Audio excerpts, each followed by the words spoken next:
What's up, family? Jared the Bossman here. You're tuned into the Bossman Show on AM 1010, AM 1430, 1055 The King.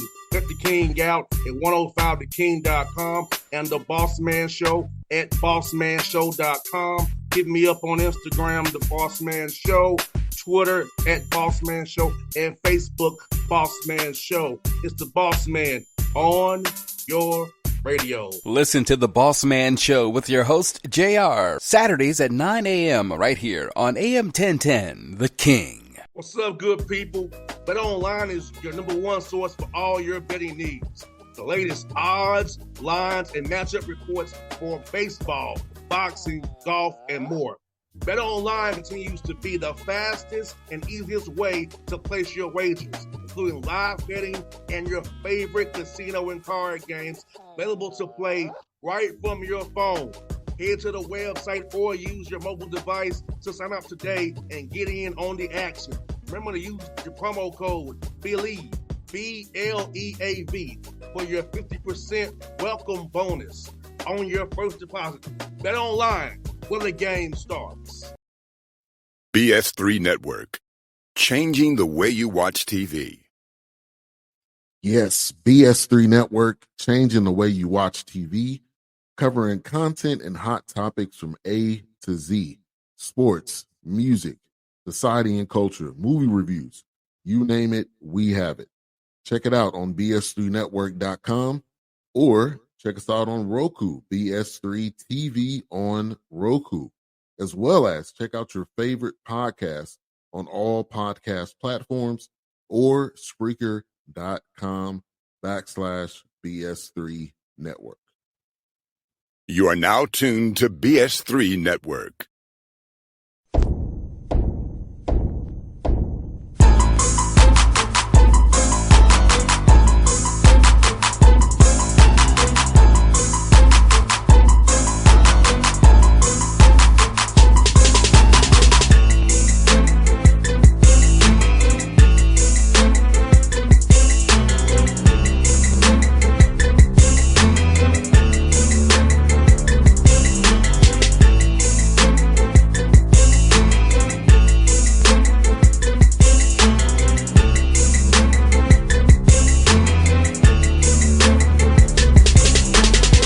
Folks, back on the Bossman Show, friend of the show, Coach Buck Joyner, here with me on the Bossman Show. Coach, how you doing there in Hampton, Virginia, man? Hey, man, doing well, man. Students are getting ready to come back. Some have already started, but we're trying to get ready for the school year, man, and try to improve on the season we had last year. So everything going well. The sun's shining, and then I woke up, so I'm good. No doubt, man. Can you believe you're going to your 14th year being the head coach of Hampton, man, after all these years of service at university? Yeah, it's been a while. I guess in my profession, it's probably been 2 or 3 lifetimes. But again, man, it's been a blessing and a pleasure all at the same time. You know, with all the things that we've done. I mean, we're on our 3rd conference in 5 years, so it's been a run. You feel like it's been like you said, 3 different conferences. You feel like it's been like your 3rd different job almost because you started the MEAC, the Big South, but now you're in the CAA now. Yeah, I mean, it definitely is. I mean, it's differences to everything and there's levels to everything. Us moving to the CAA is really moving to a different level. So we've had to approach and do things differently. Last year, we took our bumps and bruises, but I mean, you know, it was part of us as a university and as a program and players and coaches, you know, learning what it takes to be successful in this league. So, you know, hopefully we're beginning and we've started taking those steps. 100%. And for you, as you're recruiting, knowing that you're going to make moves, at what point did you start kind of trying to recruit guys to that level of where you're going at? And as you search for young men that fits what Hampton's about, your culture, what you're looking for in a player? Well, it immediately started, you know, right after this, or during the season and right after the season was over with. When we announced that we were coming to the Big South, it was probably late January, February, somewhere around there. You know, you're pretty much lost, you know, a recruiting cycle because at the end of the day, you sign some kids and you're finishing off to get ready for what you were into in the Big South. When we made that announcement, you know, we pretty much had to switch gears really quick There were some successes to it with kids like Jordan Nesbitt and Kyrie's Mullen, but you lost out on a lot of kids to try to meet that level because of the late time that you had to try to get in on some of them. So it started immediately after the season was over with, or even a little bit before that, while you were in the season last year, to try to get the talent level that you needed to be successful there. Because again, the more you move up, the more talent you need to try to be that way. No doubt. And for you, do you feel like with the portal and how things are, the how much level where they want like known commodities, to able to get your hands on better JUCO kids, better high school kids, and you usually would ever get your hands on, because the attention is they want known commodities that can plug and play right away at the high major level right now? Well, I mean, I think what the portal has done is it's cut down on the time that it takes to develop. Sometimes you can get a kid, especially coming from a higher level, or maybe that had more of a chance to play where he was. So you get a situation where you can get a kid that the development time is cut a little bit, that it can help you. But I think what we lose a lot in the portal is, people at our level or teams and universities at our level, what we're losing, sometimes you're losing a 20-point score. You're losing a 10, 15, 20-point score. And then the guy that you may get in, even though he is coming from a high level, or sometimes an even level or maybe even lower, they weren't as productive as the kid that you're losing. So you still have to make up that time for development. And I think that does hurt the high school that when you go after some high school kids, because at the end of the day, it takes time to develop them and get them ready. So you try to get something that you can help yourself a little faster. Of course, the junior college route has become way more attractive. Because again, you're getting a developed young man that has already played some level of college basketball. So hopefully it helps that turnaround go faster than what it would be with your normal high school kids. Now, the one thing the portal has done for us with those high school kids to kind of switch gears a little bit is because of the waiting time, sometimes you can get a kid that's better than what you normally think that you could get, because he don't want to wait anymore. He don't want to be put in a situation where he's gambling. So he's going to take, what's best for him at that time. But then you have to worry about losing him the next year, because he may come and be successful quicker. But again, that's the game we're in now, and that's the game that we have to play now. So we got to live by it. And do you feel like once this COVID year kind of phases, all those COVID kids kind of get out of here, that they'll be kind of more normalized again? Because like you're so old in college basketball right now that you're throwing an 18, 19-year-old kid out. You got some dudes out here 25, 26, 27 now, grown men. They get something. Talk about that, Coach. I will say it's different, in the least. You got some kids and some faces that you've seen, and he ain't gone yet. He's still around, but at the end of the day, it's par for the course, man. It's where we are, and it's what we have to deal with. I think right now we're actually going into a point where those kids are cycling out, because of the amount of time that they've been. But I think we've all benefited from it. We've all lost some kids from it. Now, lost some valuable pieces, but we've all benefited from it too. So again, as that cycles out, we're just gonna try to get the guys that we think we need to help us in the CAA right now, and try to improve on where we were. And Coach, tell us about some guys this summer who really performed well for you doing workouts as you develop your young men for this upcoming season at the fall starting here really soon. So what's some guys who stand up to you this summer as you build your team for this year that really got better over this summer period of workouts? Well, you know what, and I'm not going to shy away from that. We had a tough year last year when we jumped into the CAA and finding out what that league is all about, because it's a great league. But the one thing that I am pleased about, the first two or three names that jump out at me is one, Kyrie's Mullen. He was an all-rookie selection for us. I had to play him at 6'6", 6'7". I had to play him at center last year, due to injuries and things like that. But as a true freshman, he came in and he got some valuable minutes and some valuable learning opportunities that I think that he's taken over the summer. He's made a huge jump. Jordan Nesbitt, transferred from St. Louis to us last year, was actually our leading scorer. Went from, I think, there being a third, fourth option to here becoming, a main option, a 1-2 option. He had his ups and downs, even though I thought he had a successful statistic year. He had some ups and downs with learning that new role. But over the summer, I thought he took the things that he learned from that, and he's going to make a significant jump this year. Dan Bannister, a young man who went from being a complimentary player and doing certain things for us to where, probably a true small forward, but because of those injuries and we had to shift Kyrie, we had to play him at a small forward, sometimes center, to be able to get the number and the usage of the guys we had. But he's had a great summer. We watched him grow. Amir Nesbitt, who played for us a little bit, he didn't spend as much time with us during the summer, but because he's playing FIBA basketball with the Virgin Islands. But again, those 4 guys, and it's probably 1 or 2 more, but those 4 guys returning from last year, I saw have a great summer, and they made big jumps. With the returns that you have, how much did you this summer put in install for the new guys coming in versus just working on their game this summer? What we took the summer to do a few different things. One was to get the culture back. We've made so many moves and we had to do so many things on the run. I felt like we lost a little bit of the culture that we had when we came out of the MEAC, where we were very successful. And then we walked into our first 2 years in the Big South. We were sitting in the championship game, by our second year in the Big South. Then COVID hit by the end of that year, going into the next year. And then we made these moves last year. I thought we lost some of the culture because we had to try to quickly do things, quickly get on, learn the new conference, learn the new, so I think those 4 guys helped set the culture for the new guys. And again, I think it was growth, for us as coaches and for those 4 players. And I think we're pleased with the group of guys that we're bringing in. We think we're going to be able to make a jump. How significant, I don't know yet. And we'll see. But from what I've seen over the summer and the growth that they've had together, I think we may be able to surprise some people.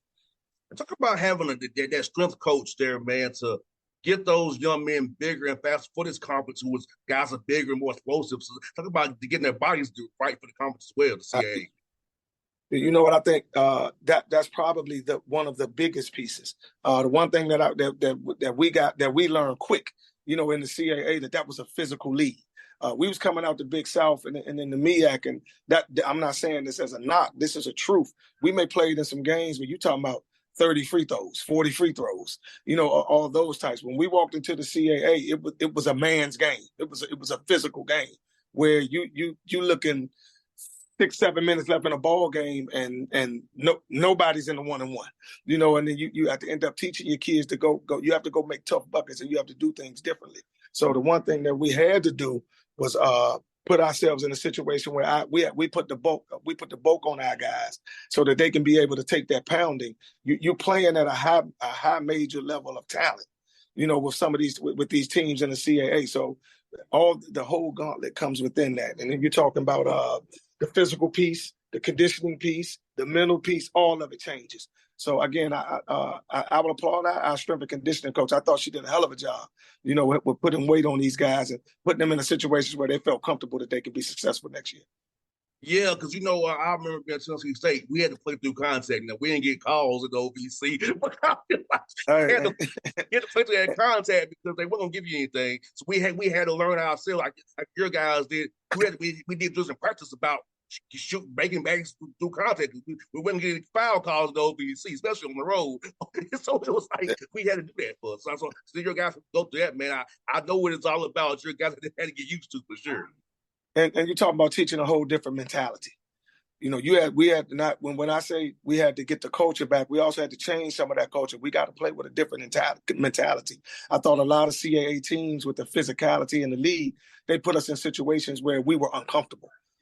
So we spent the whole summer working on our guys, playing being uncomfortable.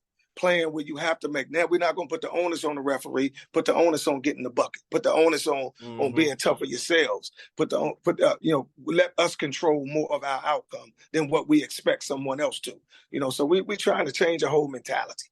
And I thought we had a great summer in doing that.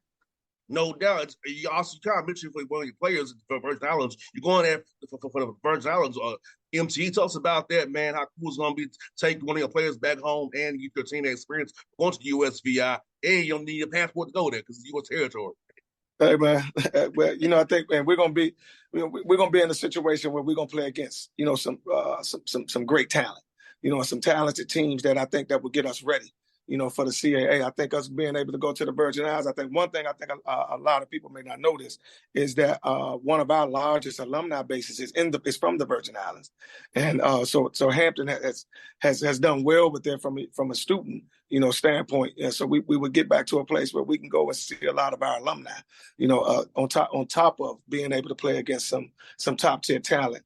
Again, we last year, I think they said at one point we had like the 40th or 44th hardest schedule, in the country. We tried to improve that, a little bit this year, but also play against more comparable people that we think that we're going to see in the CAA, and the Virgin Islands does that. And, I think it's a situation too. We want to go sit in the fun in the sun somewhere else too, and be able to, take our players and take our university somewhere where they will enjoy. But it's a hell of an atmosphere out there, and I'm happy that we're going to be a part of it. No doubt. I'm asking Coach Joyner about your hometown with South Carolina. I'm going there 2 weeks for the tennis tournament at Wake Forest. So tell us about being there around West Salem State and all the history of basketball that's around there, and what that meant to you growing up there, and how it led you to Johnson C. Smith, the player there and coach there, man. Well, I mean, Johnson C. Smith is my alma mater. That's one. My uncle went there. That's where he got his roots. So, me going back there, playing there, and then coaching there for a little while was great. But then to get to Winston-Salem, growing up, I had a unique situation there that I understanding a lot of people and a lot of coaches didn't. I mean, Big House Gaines lived a couple of houses away from us. It's a rich history. It's a rich place. My uncle was there. My father, from being a former coach, he was there. I mean, it's kind of hard to explain, and it's kind of surreal. But it was definitely me going back to Winston and talking about Winston and Charlotte. It's a family affair. It's where we all are, and we're proud of the fact of the legacy that I think as a family we'd be able to live and been able to build coming from there. I can't wait to go there and visit, man, and see a tennis tournament there at Wake Forest, but also see about West Salem State, see the culture of how the basketball is so rich there, man. So I'm looking forward to a trip in a couple of weeks, man. But Coach, thank you for your time, Coach. I'll be cheering for you this year as always, man. Best luck to you guys in the CAA, man. And hope to talk to you down the road, and hopefully March will go to a tournament, my brother. Hey, man, we're going to try to make a little history. So next time we talk, hopefully it's a little different style of conversation. All right, Coach. Be safe, brother. Thanks, brother. All right. BS3 Network, changing the way you watch TV. Yes, BS3 Network, changing the way you watch TV, covering content and hot topics from A to Z, sports, music, society and culture, movie reviews, you name it, we have it. Check it out on bs3network.com or check us out on Roku, BS3 TV on Roku, as well as check out your favorite podcast on all podcast platforms or Spreaker.com/BS3 Network. You are now tuned to BS3 Network. What's up, good people? Bet Online is your number one source for all your betting needs. The latest odds, lines, and matchup reports for baseball, boxing, golf, and more. Bet Online continues to be the fastest and easiest way to place your wagers, including live betting and your favorite casino and card games available to play right from your phone. Head to the website or use your mobile device to sign up today and get in on the action. Remember to use your promo code BELIEVE, BLEAV, for your 50% welcome bonus on your first deposit. Bet Online, where the game starts. What's up, family? Gerald the Bossman here. You're tuned into the Bossman Show on AM 1010, AM 1430, 1055 The King. Check The King out at 105theking.com and the Bossman Show at bossmanshow.com. Hit me up on Instagram, The Bossman Show, Twitter at Bossman Show, and Facebook, Bossman Show. It's the Bossman on your radio. Listen to The Bossman Show with your host, JR, Saturdays at 9 a.m. right here on AM 1010, The King.